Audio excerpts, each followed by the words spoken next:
The controversy surrounding Bud Light remaining heavy following intense conservative backlash. Let me say something to all you. For the polarizing March Madness partnership with trans activist Dylan Mulvaney. I got some Bud Lights for us. The Human Rights Campaign, the nation's largest LGBTQ plus civil rights group, penning a letter to Bud Light parent company Anheuser-Busch. The Hill reporting the letter asks for renewed support of the trans community, reading in part, quote, when faced with anti-LGBTQ plus and transphobic criticism, Anheuser-Busch's actions demonstrate a profound lack of fortitude in upholding its values of diversity, equity, and inclusion. In response to the backlash, Bud Light placed 2 executives on leave, released a patriotic ad, rooted in the heart of America. And Anheuser-Busch's CEO releasing a statement saying they never intended to be a part of a discussion that divides. Former Anheuser-Busch president Anton Frericks telling Fox Business it's still making headlines and losing profits because the company has an accountability problem. Anheuser-Busch has forgotten who it is accountable to, and it's accountable to its shareholders. We're a month into this controversy, and the reason that we're still into this and still talking about it is Anheuser-Busch has not been clear about what Bud Light stands for. Traditionally, it's been an apolitical brand that did not get into politics. The latest data released Monday shows Bud Light sales continuing to spiral downwards, dipping 21% lower than this time last year, according to Bump Williams Consulting. Sales for competitors, Coors Light and Miller Lite, both up more than 20%. Anheuser-Busch stocks remain down slightly since the controversy began, but they are still the world's largest beer company.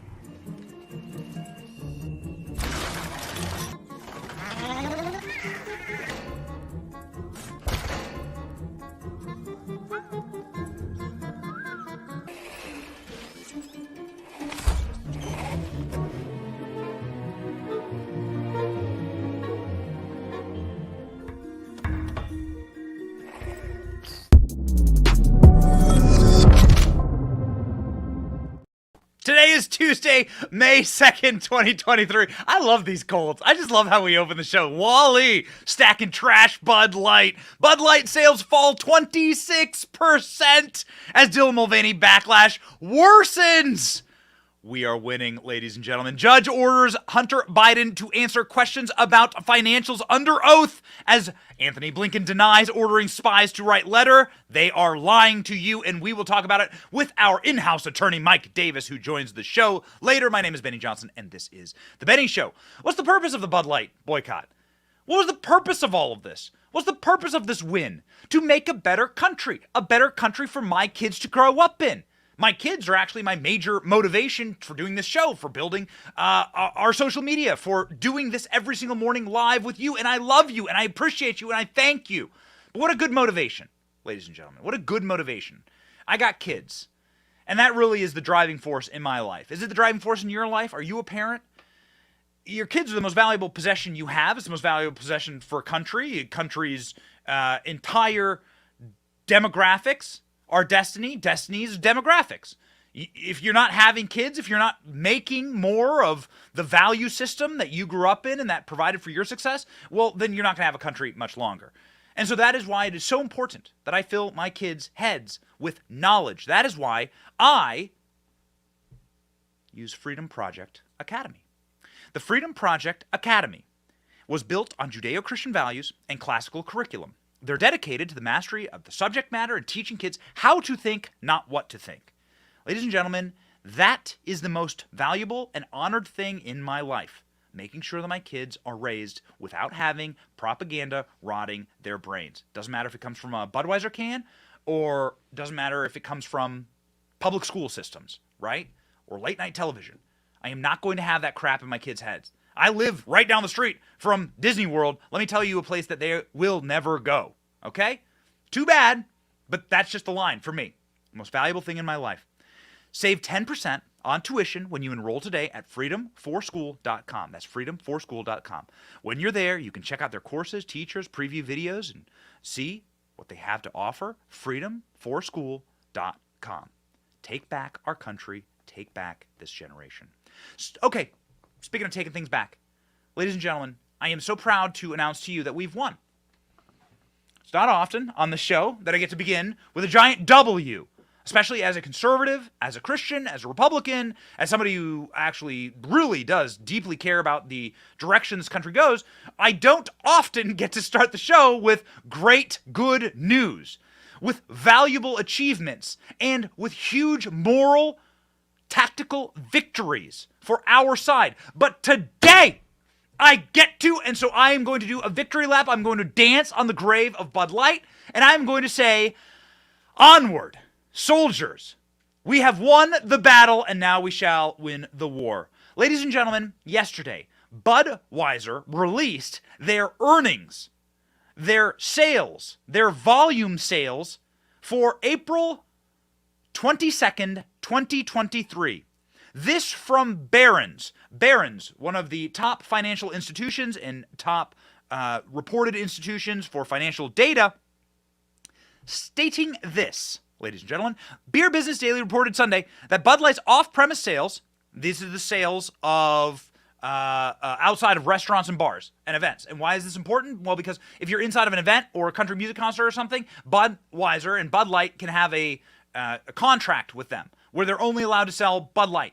Bud Light can pay for that privilege, and then you have no choice, right? So there are a lot of restaurants where they make the choice for you. There's a lot of events where they make the choice for you. It is the consumer purchase that is the cornerstone and bedrock of the beer industry. The consumer purchase is when you're standing there in front at your local package store, your liquor store, your grocery store, Sam's Club, and there might be hundreds of brands of beer in front of you. Hundreds. You go to the world of beer, there could be thousands of brands of beer, and then you select a beer. That is the most powerful decision that a consumer can make. That is why brand loyalty is so important. And that is why spitting in the face of your customers, your paying customers, which Bud Light did, spitting on their values is so devastating. Ladies and gentlemen, we're winning. Let's read on. The volume sales for off-premise sales of Bud Light is down 26.1% year over year for the week that ended in April 22nd based on scan data.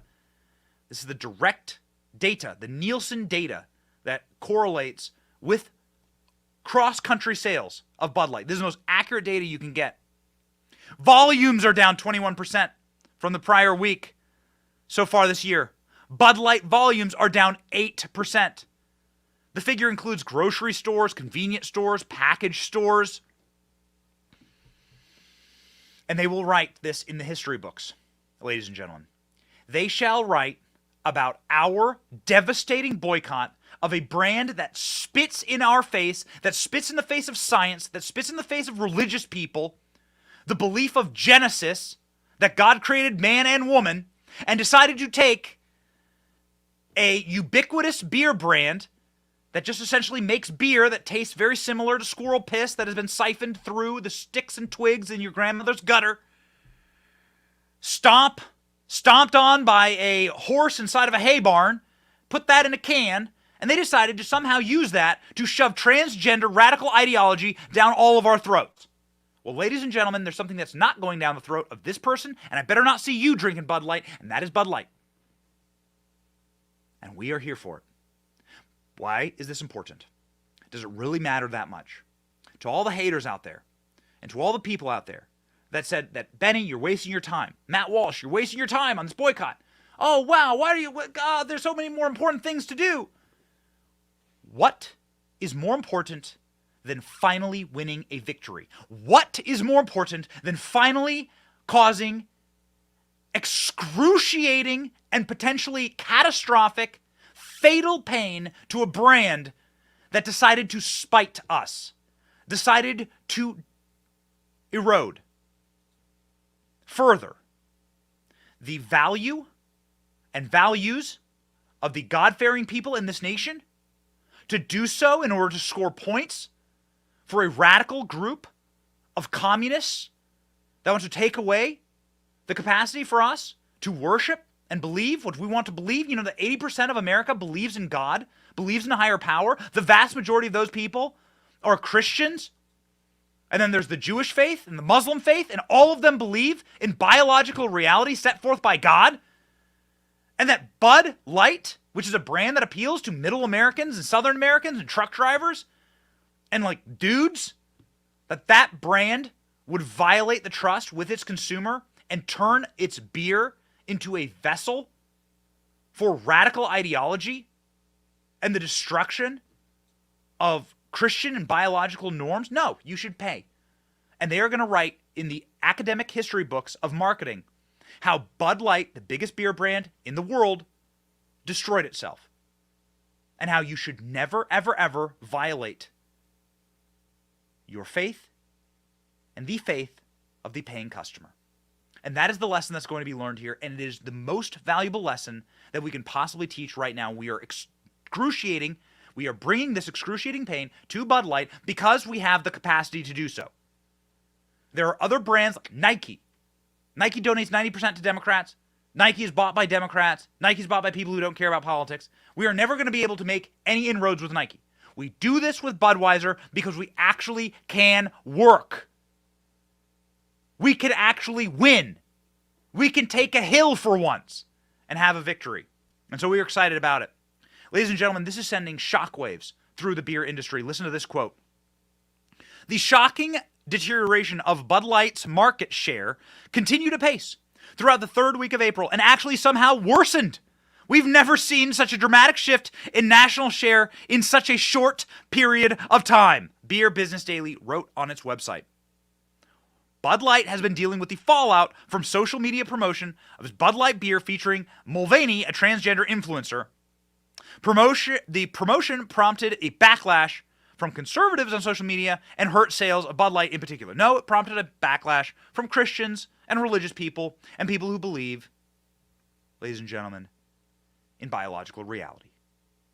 That's the backlash. And from people, more importantly, maybe you actually don't care about any of that stuff, people who more importantly believe that there should be brands that simply make beer. And that not everything needs to be political. And that maybe we should get back to the America where you just make a product and not use that product as a vessel, as a Trojan horse, in order for some radical ideology in order to destroy my country. This is the moment where we stood in the sand and we said no and we won. This is a moment of power for all of us, ladies and gentlemen. Down 26%. We could bankrupt Bud Light. And it's all for a righteous cause. Go. First up, Anheuser-Busch. And if you thought the backlash around the Dylan Mulvaney endorsement was just talk, think again. Sip on this. Beer Business Daily says that Bud Light sales volumes outside of restaurants and bars, in other words, what you buy at a store, is down 26% year over year. That's not true with all beers. What are folks drinking instead? Well, with that same period, the publication reports Coors Light sales volume jumped 13.3%. Apparently it is Miller time, since Miller Lite volume also rose 13.6%. Bud Light way down. Coors Light, Miller Lite way up. AB InBev stock slid about 0.5% today. It is down close to 3% over the past month. The company reports their earnings on Thursday. Also have. When was the last time you felt powerful as a movement? When was the last time you felt like you could do damage to someone else and not have somebody else do damage to you? This is a moment, and we should grasp it and revel in it and be excited about it and triumphant about it and force them to learn this lesson. We are the majority in this country. America is a red country. If you look at it on a map, it is a red map, blood red map from coast to coast with teeny little blue dots. And those are the places where you don't want to live. Those are the places, of course, that are horrendous for living. And more importantly, as people move out of those spaces, we are able to consolidate our power. In the South, in the Midwest, in the Sun Belt, we are able to consolidate. And the way that our system works, the way our constitutional system works, is that we can rule. The majority, the moral majority, can rule. And we are winning here with Bud Light and with Budweiser. This is why stores across the country look similar to this. You can see can we play this beside me? You can see across the country, you're able to watch effectively as stockpiles of Bud Light get stocked up to the ceiling You can see here, none of this stuff is selling. Have you been to your local package store? Have you been to your local grocery store? Nothing is selling. Now, Coors Light and Miller Lite, well, none of that even exists. You can barely find it. It's like selling on the secondary market. Budweiser and Bud Light stacked to the ceiling. This is what Sam's Club looks like from a user that sent us this video. Watch.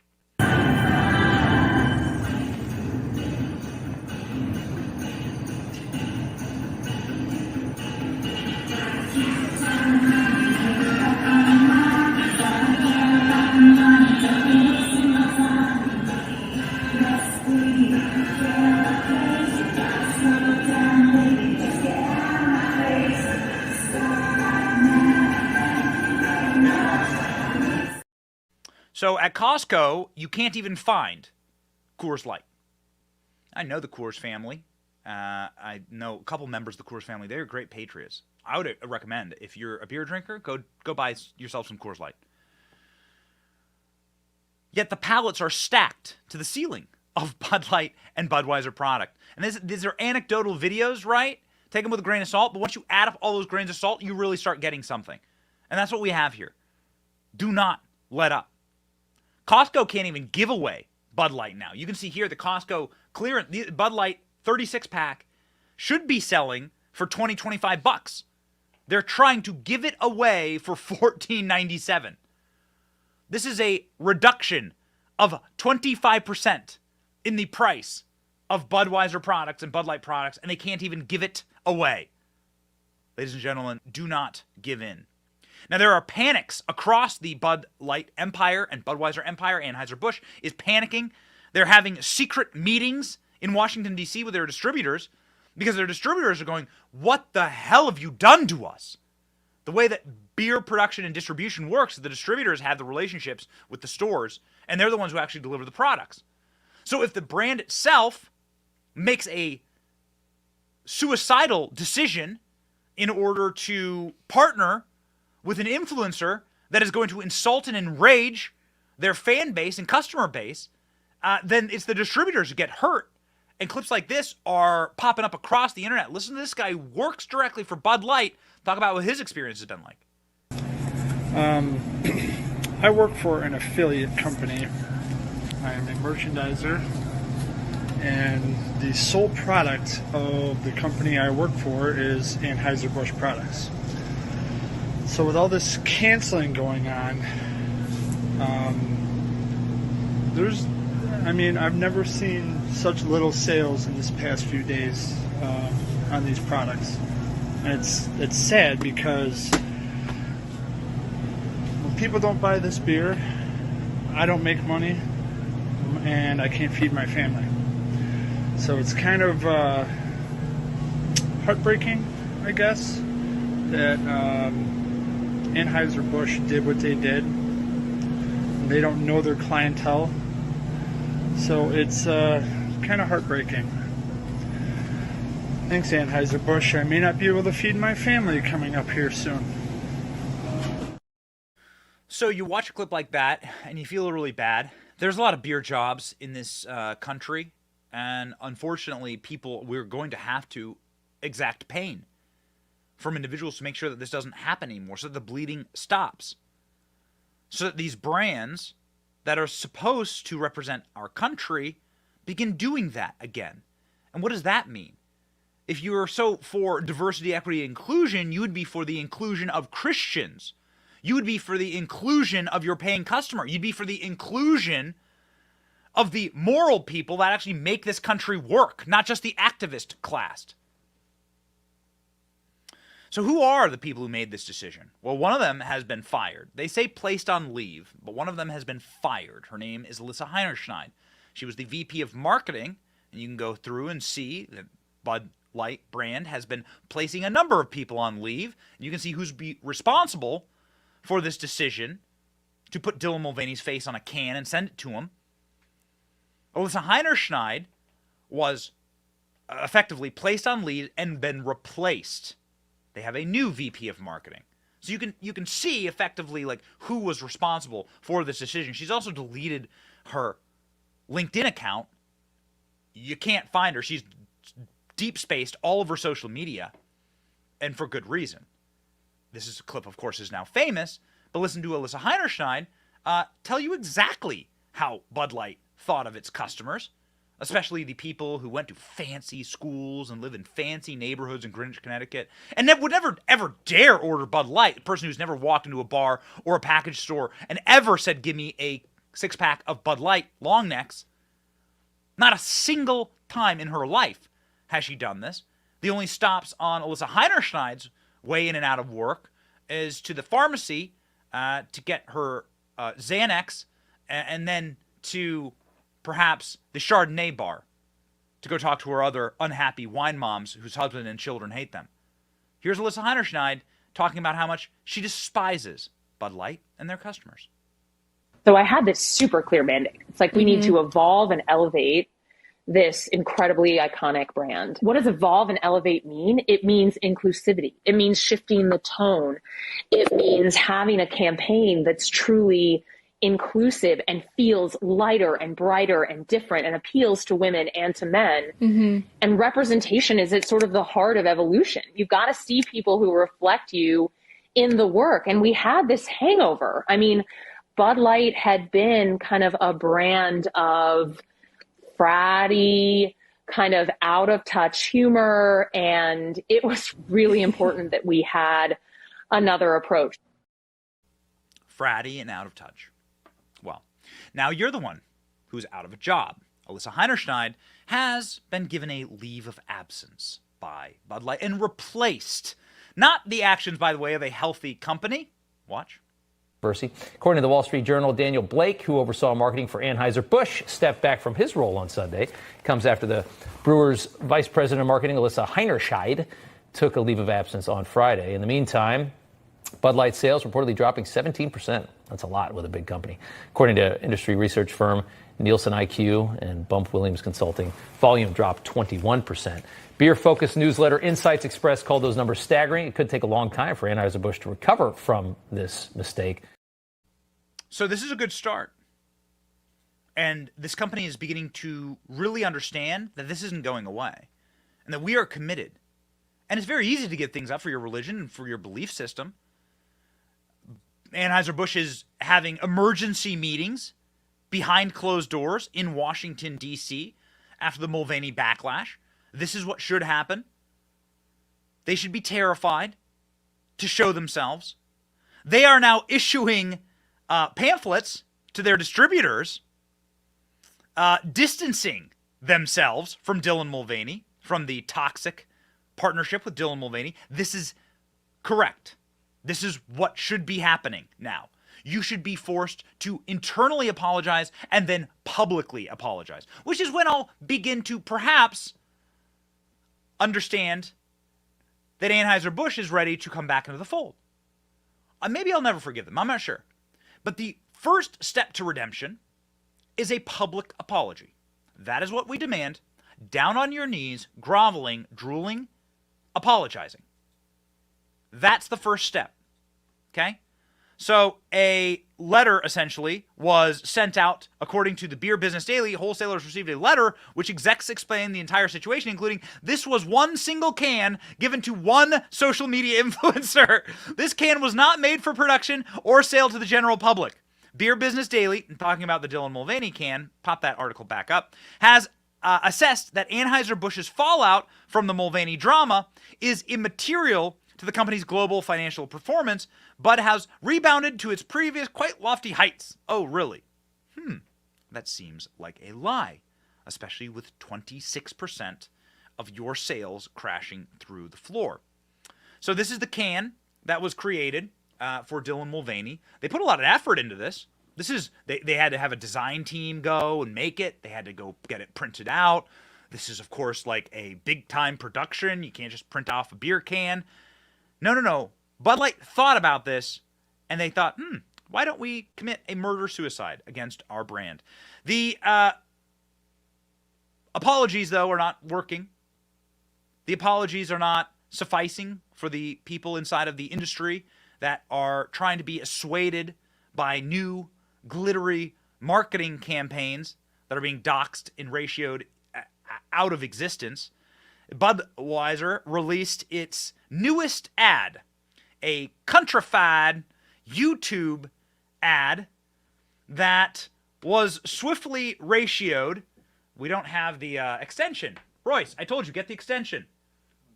Get the extension. The extension shows 20,000 dislikes to 390 likes. So this thing has been ratioed into the sun. They have turned off the comments. Comments turned off here. And so, no, they actually don't want to hear from you.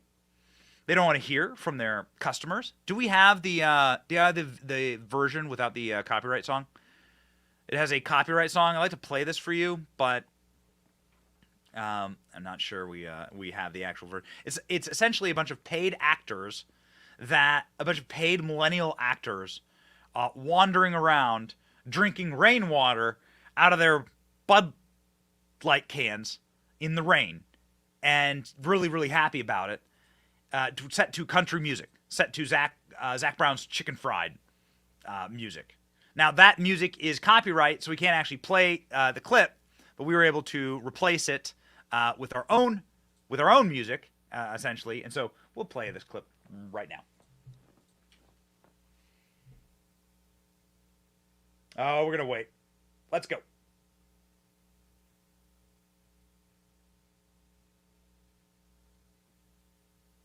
Still processing. Okay. All right, there we go.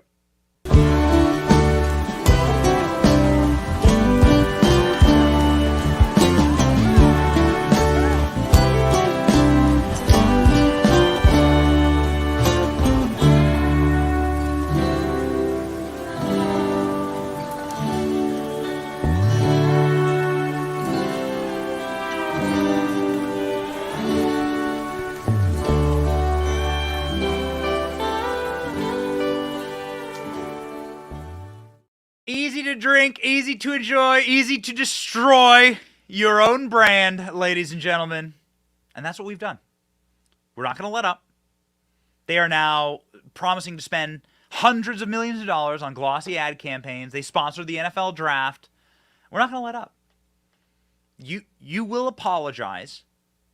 You will disavow Dylan Mulvaney. You will apologize to believers and Christians and just hardworking Americans that just wanted to have a beer brand, and you will be made an example to all other brands that wish to subject the rest of us to radical ideologies that have nothing to do with their brand. You will be an example that this doesn't fly, and that more importantly, we are the majority in this country. That we are the majority in this country, and that we have the power. Isn't it good to feel powerful? Isn't it wonderful to feel like you can actually change something and do something? And we'll be accepting your apologies to all the other conservative talkosphere people that decided to stop talking about this because you're all paid shills. There's an entire agenda to go and try and push creators like guys like me to stop talking about this. All the paid lobbyists, right-wing lobbyists to come after us for talking about it. Trust me. You can tell exactly who's on your side by who decided to get on board with this boycott. This is a moment. The people who are not the paid shills, the people who are not completely and totally indentured servants, eunuchs to Republican donors, and the Republican donor class is awful. They are not in line with the base. Those people, you can tell straight away. They're the ones who are bought and sold. The real independent voices and the real ones are the ones who are out here keeping the boycott up, keeping the energy up. And we're going to keep going. This is too valuable of a battle. We must have companies that support our values. And ladies and gentlemen, that is why I use Patriot Mobile. Patriot Mobile is a free speech company. And it's very important to have a free speech company running my cell phone service. Patriot Mobile is America's only Christian conservative wireless provider. They offer dependable nationwide coverage on all three major networks. You can get the best possible service in your area without the woke propaganda pushed by leftists working hard to destroy this country.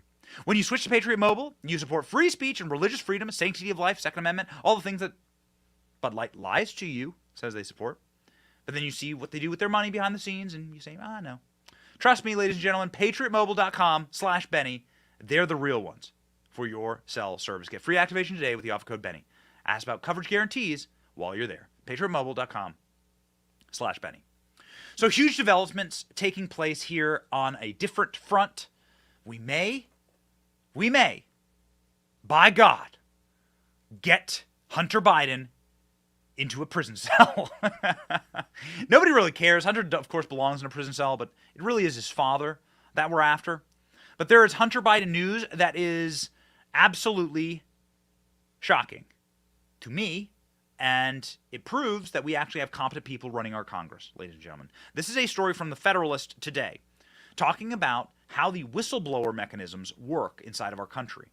This is really, really valuable, and we're going to cover this more in depth very, very soon, because we had James Comer on the show on Friday. We're going to have Jim Jordan on the show soon. And we're going to talk about how this IRS whistleblower is being allowed by Congress to incite deep and abiding fear into the lawyers of Hunter Biden. And that's why we have uncovered, this is why Hunter Biden's lawyers went and met with the DNC. Went and met with the DOJ. Forgive me, not the DNC. They probably did that too. But with the DOJ last week. They're terrified. They're terrified because of a very specific little section of the IRS code. A section of the IRS code, and it is important to understand tax law. I am not a tax lawyer. You don't want me doing doing your taxes. It's the number one way to end up in prison. I'm glad we have professionals doing our taxes here with my family and with our company. We have a lot of professionals making sure that we're all squared away, okay? Don't mess around with Joe Biden's IRS, 85,000 new agents. Section 6103 of the Internal Revenue Code provides that federal tax returns and return information shall be confidential.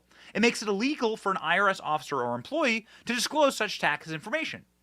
So when this whistleblower comes forward from the IRS saying that they have the goods on Hunter Biden, it is literally illegal for that person to communicate with their lawyer what Hunter Biden has done.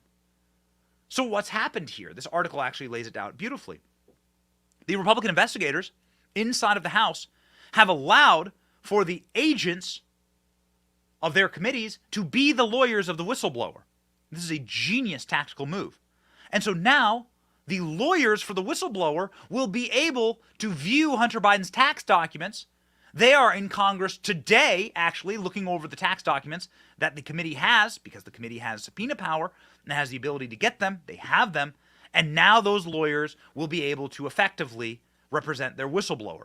This is a massive tactical advantage that is causing a panic inside of Hunter Biden's legal team. Hunter Biden's legal team asked for an emergency meeting with the DOJ last week.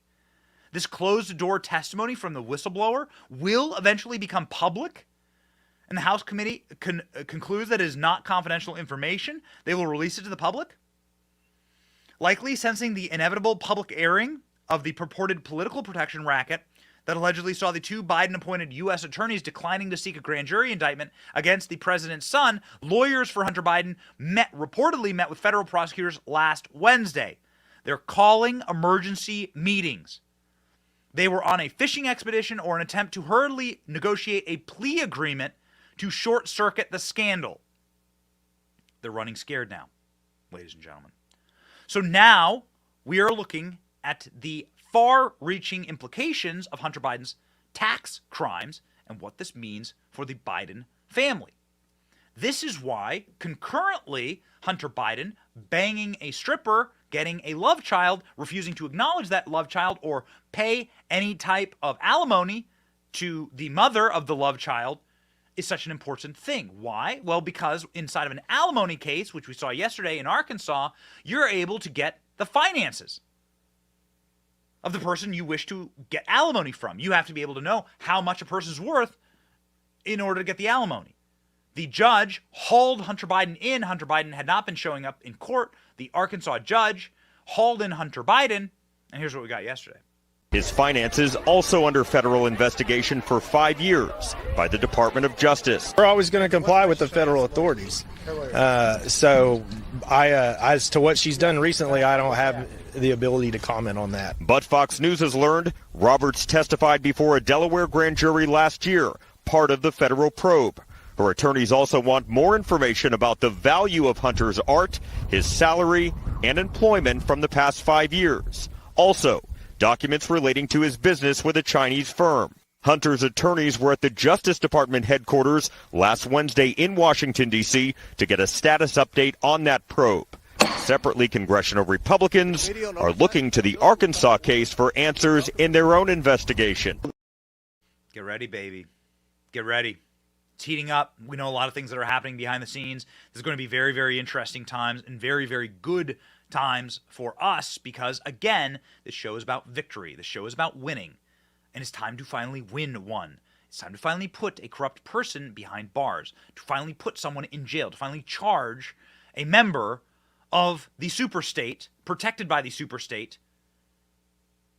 Ladies and gentlemen, it is such a disgrace to our nation that Hunter Biden walks around freely.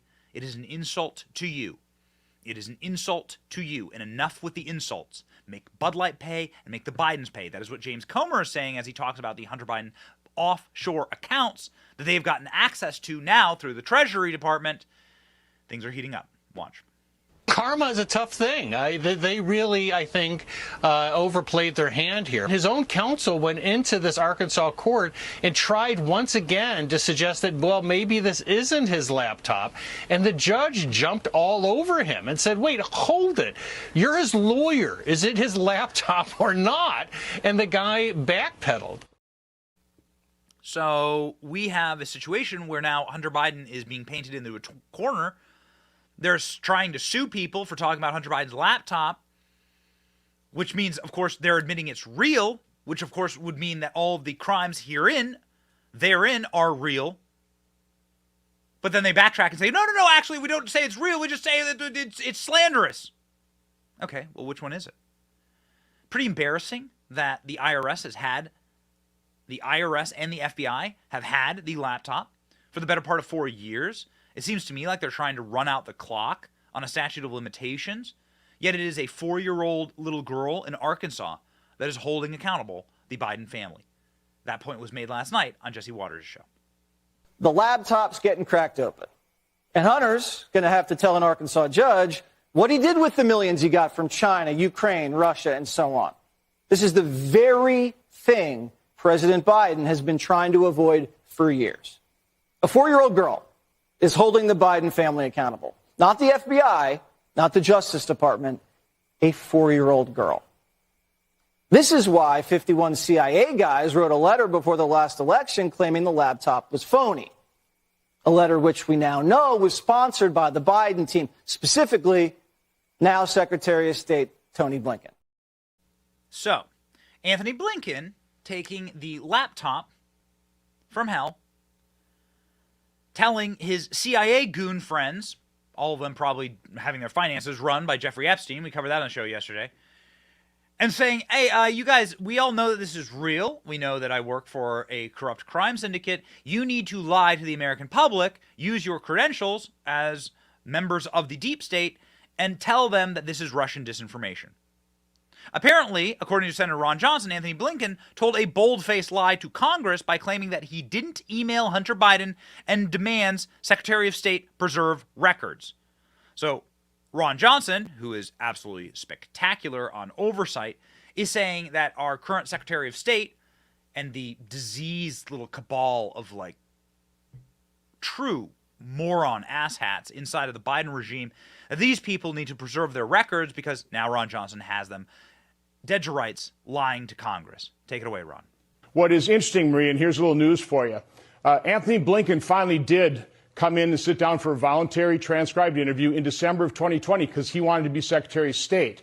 And now because of more information that's come out, we know that he lied bold-faced to Congress about never emailing Hunter Biden. My guess is he told a bunch of other lies that hopefully we'll be able to bring him and his wife back in, tell them to preserve their records.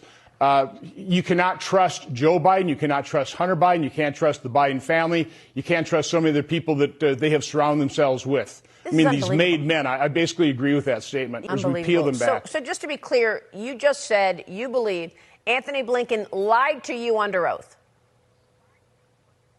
Yes, he did. He said he did not email Hunter Biden, and now we have those emails. Oh, my. Oh, no. That's not good if you're Antony Blinken, if you are one of the most powerful people inside of our government. This isn't good. This is the world in collapse. And of course, the world is collapsing. These people are incompetents. They are stupid. They are the stupid people. If you look at the results of their actions, which is all you need to do to tell the worth of someone, then you can see that they are the dumbest people possible. And nations are undone by really stupid people being in charge at really bad times. The entire history of Germany, perhaps, for example, over the last century is a great example of this. Really, really bad Kaisers make very, very bad decisions. So Johnson says he has direct evidence of the lies. Lying to Congress, of course, is a very hefty fine, a very hefty prison time. 5 years in prison, actually, if you lie to Congress. Take it away, Senator. So we're going to be watching that story. Senator, you said you're going to release that information next week on Antony Blinken and him lying to you. What else should we look forward to in terms of your investigation and making those things public? When? Well, again, we'll make those transcripts of his interview with us public so people can see exactly how he lied to Congress. And again, we will request interviews. We'll certainly send them a letter to preserve their records, their personal emails, their personal texts. We want to find out exactly what they were doing with Hunter Biden in 2015 and 2016. Remember, Hunter joined the board in 2014. Antony Blinken became Deputy Secretary of State at the tail end of 2014. Well, I think he was confirmed in 2015. Wow. He knew all of this stuff. Right. He denied knowing any of it. The iron law of the universe is that the modern-day neo-Marxists will accuse you of doing the thing of which they are guilty of. And what do they accuse Donald Trump of doing? Interfering in an election by meddling with the Russians. And this is precisely that. By definition, this is meddling in an election, lying to the American public. The person who would know this the best would be the Director of National Intelligence for Donald Trump, John Ratcliffe, who had this to say. Antony Blinken and Mike Morrell and the 50 former intelligence officials who didn't have access to intelligence but had put this letter together, as you pointed out, Maria, it was 14 hours after I made those statements on national TV that they published this letter. So they knew that the letter that they were going to put out was false at that point. It was confirmed by the IC and by the Department of Justice. But they decided to do it anyway. This was 2 weeks before a presidential election. They knew that the letter that they were putting out was essentially a hoax, a fraud on the American people, intended to mislead them, and in the process to frame a foreign government for something that was not taking place. That is a fraud on the American people. It's election interference, this was the same group of people like Mike Morrell who tried to do it in 2016 with the Steele dossier, where they weren't successful, came back in 2020, and again, knowing full well, deliberately went ahead to mislead the American people and essentially said, look, we only need to keep this alive for 2 weeks. After that, we can admit that the Hunter Biden laptop, the Biden family laptop, is real. Election rigging. Election rigging. This is what this is. Call it out by name. Make them defend it. This is so important tactically. As Republicans, as conservatives, call it out by name and force them to defend it. Why did you lie? Why did you use the CIA and the deep state and the intel agencies to lie to the American people? A clandestine operation on our shores, the turning of the espionage industry on the American people. To stage a color revolution in this country. Antony Blinken is still a very high-profile public official. Maybe he should be asked about this. He's been asked a single time. It happened yesterday. Here's how that went. I want to ask about the letter that was written concerning Hunter Biden's laptop that said it was, Russian disinformation. Can you explain what your role was in that and if you incentivized it? Well, first, one of the great benefits of this job is that I don't do politics and don't engage in it. But With regard to that letter, I didn't, wasn't my idea, didn't ask for it, didn't solicit it, and I think the testimony that the former Deputy Director of the CIA, Mike Morrell, put forward confirms that. Do you accept that the laptop is not Russian disinformation? Again, from my perspective, I'm not engaging in politics. I've got a lot on my agenda, things that we've just talked about, trying to help the Ukrainians in the Russian aggression against them, engaging with allies and partners around the world, and dealing with some of the challenges posed by China. We have a situation now in Sudan that's fully occupied my time, so that's where my focus is. So greasy. So disgusting. They're so smarmy. They're so gross. I was in D.C. for a wedding this weekend, and that city is just so repulsive. It's filled with people like this. People that like wouldn't sell you a 1977 Cutlass.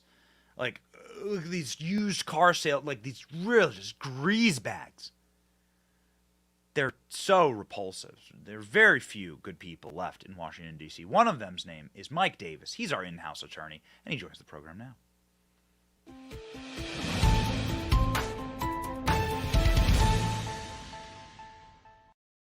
Oh, they're smarmy, Mike. They're smarmy. They're greasy. Oh, so you didn't write this letter? Oh, so is the laptop Russian disinformation? You know, I'm interested in Ukraine. How do they get away with this shit?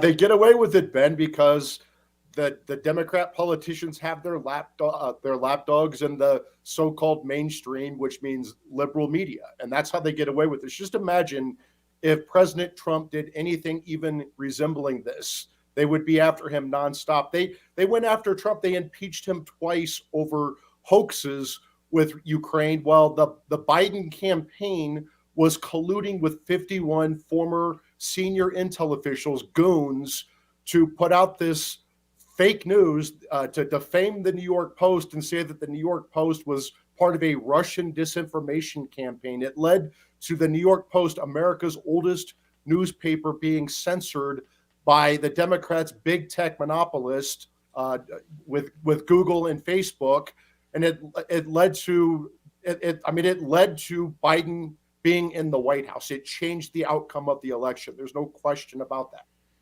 There is polling out that says that if people knew about the Biden crimes, they really would have been reticent to vote for him. They would have stopped and paused, and enough of people stopping and pausing would have led to Donald Trump being victorious in the 2020 election.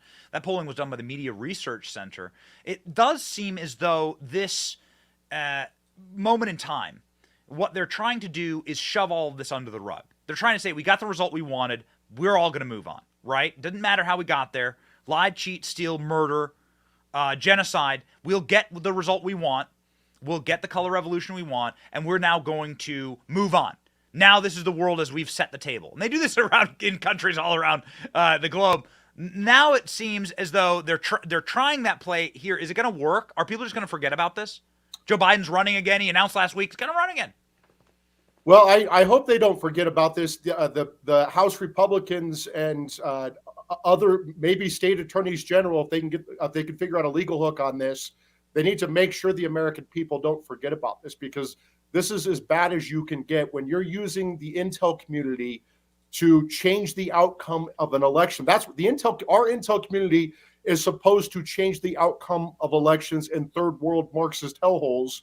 Well, America has become a third world Marxist hellhole thanks to the Democrats. And so now the intel officials who export their tradecraft around the world are now importing it into American elections to change the outcome of American elections. This is dangerous. This can't happen. And there needs to be consequences for this, including putting people in prison. So what would that look like? Again, if you don't know, if you don't follow the show, or if you're new to the show, Mike Davis is the man when it comes to oversight, when it comes to working with Chuck Grassley in the Senate, when it comes to handling whistleblowers. And I have a whistleblower question for you in a moment. But what does this actual accountability look like? Well, right now, I think what needs to happen, the Republicans control the House of Representatives, including the oversight committees. And so I would suggest that the Permanent Select Committee on Intelligence, maybe James Comer's House Oversight Committee, if the Judiciary Committee has jurisdiction, Jim Jordan, these House chairmen should call in these officials and make them testify under oath. And then when they commit perjury, and then when Donald Trump wins back the White House and I'm the acting attorney general for my 3-week reign of terror, I promise you, Ben, that there will be indictments against all of these people who lied to Congress. Okay. So how about this IRS whistleblower? Because I'm sitting here, I'm looking at it. I'm looking at an article. We'll pop it up on screen here. GOP House permits IRS agent to discuss Hunter Biden probe, protecting whistleblowers from reprisals. You know how whistleblower operations work inside of Congress. What's the next steps here? Well, what's going to happen is that under the Internal Revenue Code, that the House Ways and Means Committee and the House or the Senate Finance Committee, the two oversight committees over the IRS, can look at tax returns. And what has happened here is whistleblowers can come forward to those committees. But in order to protect this whistleblower from reprisals, what the House, what the Senate Finance Committee and the House Ways and Means Committee could do is they could give the whistleblowers' attorneys this status by making them essentially making the attorneys for the whistleblower congressional agents. So these attorneys could be the middleman between their clients and the House Ways and Means Committee and the Senate Finance Committee, so you can protect this whistleblower from coming forward with this damning information about the Biden crime family. This could be the beginning of the end for the Bidens if this whistleblower comes forward with this damning information from Hunter Biden's tax returns and maybe even more Biden tax returns. And so you can imagine that if you're this whistleblower and you're gonna come forward with information that could bring down a president of the United States and his sleazeball, scummy crime family, you would imagine that you may fear for your safety. So this is probably a good thing to let the attorneys do this whistleblower's work for him. So maybe you can help me game theory this, Mike, and you would be actually the number one guy on the show that I would want to ask this question to. You're going to find a crime. You're going to investigate. You're going to find a crime in Congress. You're going to then, the best that you can do is ask the DOJ to prosecute themselves and their own deep state and their own how the hell does that work? How I'm trying to look for wins here, right? The entire show has been about winning. We can actually win these battles. We choose our targets correctly. Bud Light, Hunter Biden, we push where we really can get somewhere a victory. How does this game theory out? Well, I mean, I'll tell you how it game theories out right now. There is a U.S. attorney in Delaware. His name is David Weiss. People say, oh, he was a Trump appointee. No, he was not. He was technically a Trump appointee, but it was both Democrat senators in Delaware picked this guy. The U.S. senators picked the U.S. attorneys around the country, right? And so there's this U.S. attorney, David Weiss, who stayed on as a special counsel to investigate Hunter Biden's potential crimes here, likely crimes here, along with Joe Biden, Jill Biden, and the rest of the sleazy, scummy Biden family. Apparently, this U.S. attorney, according to news reports, has been ready to indict for over a year for foreign corruption, tax evasion, a gun crime against Biden, and it is Merrick Garland and the Biden Justice Department who are obstructing his investigation and making it impossible for him to bring charges. And so if I were Jim Jordan on the House Judiciary Committee, I would subpoena this U.S. attorney and have him come in and testify under oath before the House Judiciary Committee and explain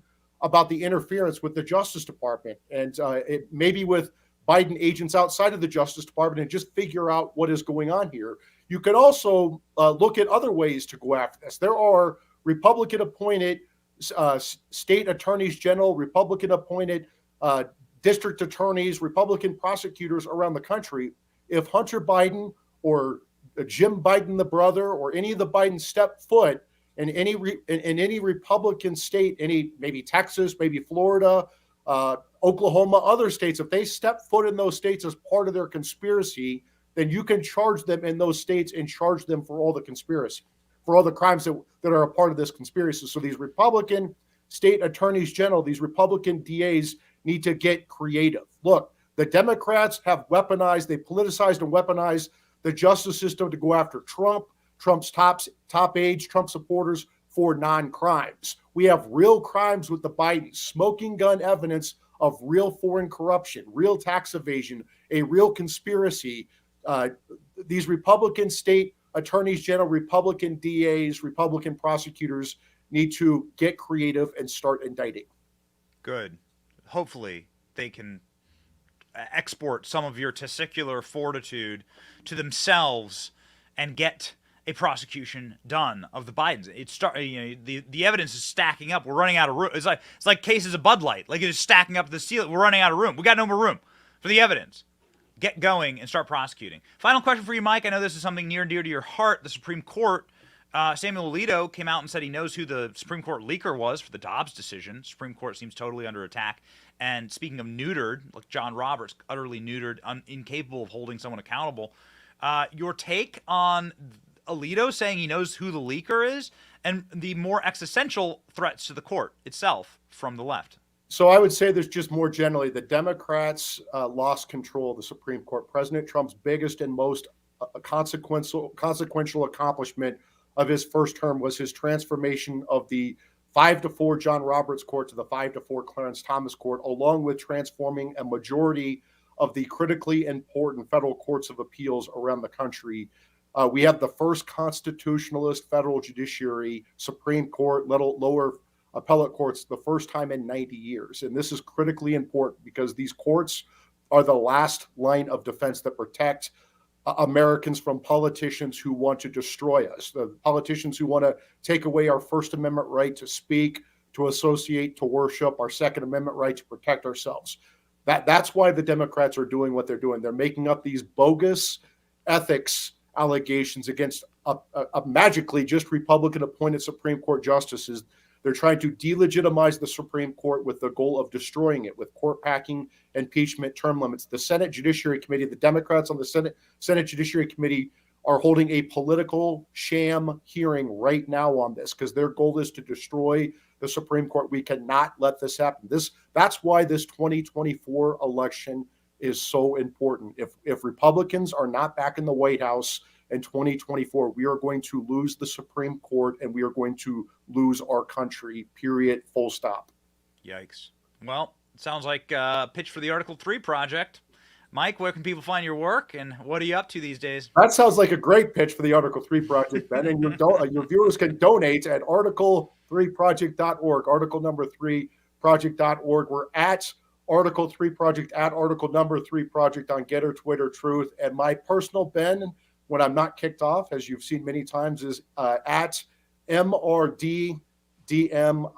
It's my initials in Des Moines, Iowa, MRDDMIN. Thank you, Ben. There you go. Got Dianne Feinstein up there in your cover image. Okay, all right, R.I.P. Thanks, Mike. Thank you, Ben.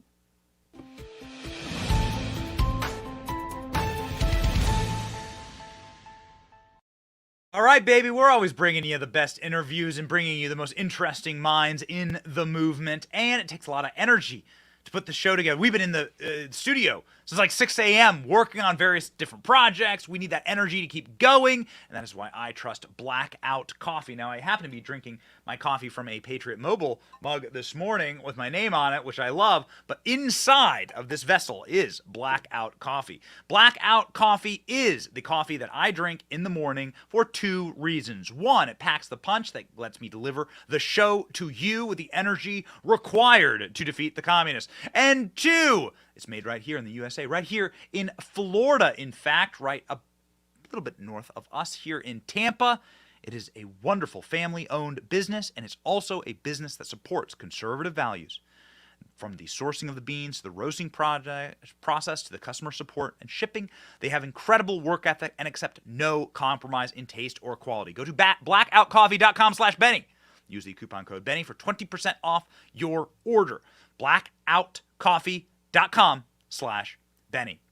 Okay, ladies and gentlemen, we are, I guess going to be watching the world implode before us because there is another balloon floating over America right now. A new mysterious balloon has been detected over the airspace, this time over Hawaii. Another mysterious balloon has been spotted by the U.S. military in an American airspace. This is high in the sky off the coast of Hawaii, according to the Department of Defense. It's unclear who owns the balloon, but the object did not fly over any sensitive areas, unlike the last one, which was flown by the Chinese over some of our most sensitive military and nuclear bases, gathered up a bunch of data, sent it back to China before Joe Biden shot it down. Weak, weak, weak. Weak men create hard times. And that's what we're living through right now. Balloon, baby. Ready for another balloon cycle? Here we go. The other thing I wanted to ask you about was NBC News this afternoon has a report of another mysterious balloon that the U.S. military has been tracking around Hawaii. Is the White House aware of this, tracking it as well? Is there any response from this podium? So I heard of the reports as I was literally coming out to the podium. So what I would say is I would refer you to the Department of Defense on this particular question. Go ahead. Okay. Well, I was trying to get your attention on that topic, but let me do another one. Thank you, Matt. The future president of the White House. We love balloons here. So if there's another one, we're very interested in that. So we'll ask you about that again at a future time, and we'll follow up on that. Sure. On the Oh, okay, got it. You're really gonna hold them accountable. You're gonna get them. Mm-hmm. All these absolute ass-kissing lackeys, bootlickers, sitting there in the White House Correspondents' Dinner, laughing along with Joe Biden about how corrupt his administration is. Laughing. Joe Biden making jokes about how little he speaks to the press, how he doesn't do press conferences, how he won't talk to them, how he won't take questions, how he is the most corrupt president in the history of the American presidency, and that is saying a lot. And everyone just giggles and laughs. It's a great old time. It's a grand old time. Man, they are the Praetorian Guard for the powerful. They are now the protectors of the corrupt elite. There is no more press in this country. We are the media now. And we have more power than them. We're the ones who are able to deliver on real results for the American people, to actually create movements like the one that is collapsing Bud Light and Anheuser-Busch, the biggest beer company in the world. We have the power to do that. So let's use that power and wield that power correctly, ladies and gentlemen. Something we also pushed back on were the insane mandates for COVID-19. Better late than never. Biden finally announces COVID-19 vaccine requirement for travelers into the United States will be scrapped on May 11th, along with the mandate for federal employees. Oh, interesting. Remember when the federal mandate was the most important thing in the world, where you had to get somebody else's, you had to take medicine, therapeutic, you had to take medicine that the government wanted you to take, an injection the government wanted you to get, otherwise you couldn't work. Joe Biden tried to do that. And then this old, diseased, vicious, evil man has the bloody cheek to come out and say, my campaign to run again in 2024 is all about freedom. It's all about personal freedom. Yeah. Get the injection or you lose your job. And you know what? Up till even right now, as I sit here talking to you, there is still a vaccine mandate for people coming into this country. And for federal employees. America will scrap its vaccine mandate for federal employees and international travelers next week. The damage has already been done. When someone shows you who they are, believe them. When somebody shows you who they are, believe them. Joe Biden is a vicious, radical, leftist, neo-Marxist tyrant, and he shouldn't be trusted. And also, when somebody shows you who they are, believe them, like we do on this show, every single show. We show you who we are. We might get keyed up, we might get upset, we may yell a little bit, but that doesn't mean we don't have our lives structured correctly on this show. God, family, country, that's how we structure our lives. And because of that, we wish to end every single show with the verse of the day, the Bible verse of the day. It comes from Psalms 84. For the Lord God is a sun and shield. The Lord bestows favor and honor. No good thing does he withhold from those who walk uprightly. Does it feel like you've had a good thing recently with the boycott of Bud Light? I feel like this is a good thing. I feel like we are finally flexing our muscle and our power, and we are proving that we are the media now. We have control, and that we can make and save America. Fighting for America right alongside you. It's your boy Benny. This has been The Benny Show. See ya.